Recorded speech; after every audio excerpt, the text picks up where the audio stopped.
I want to show you a little trick you can use to speed up your workflow a bit. And that is using a single texture for creating almost the whole material. Okay, so let's say you have a simple bitmap. In this case, I'm using something like this. And you connect that to your diffuse map slot.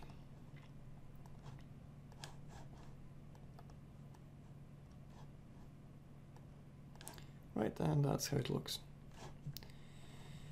Basically, let's say you want to use the same map for reflections, reflection glossiness, and bump.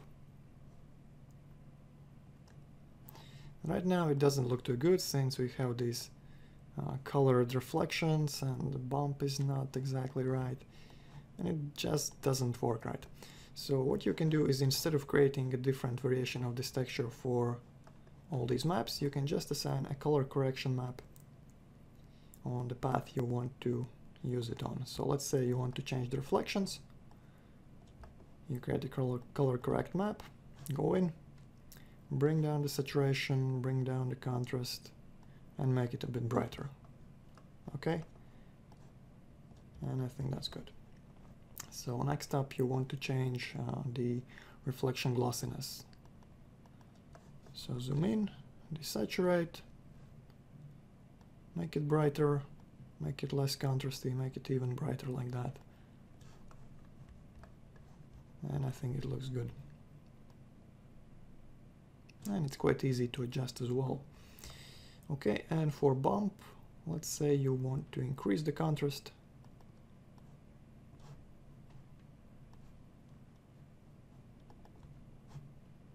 Okay, so increase the contrast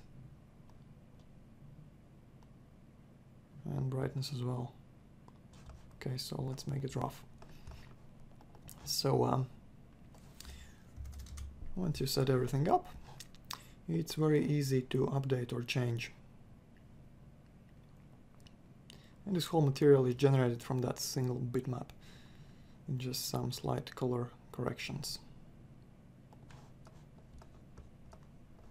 Okay. Let's say you want to change something, you want to change the tiling, for example. Let's set the tiling to 2 by 2. Maybe you want to offset the texture, or rotate it perhaps.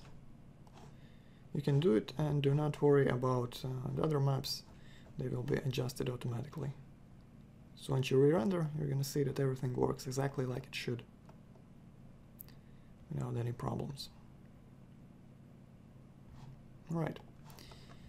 And if you want to adjust, let's say the diffuse map, you can just create, for example, let's add some patina with Vira Dirt. So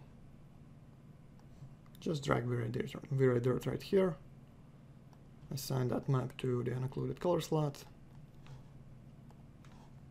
and it should work fine. And you have now the dirt effect combined with the diffuse map.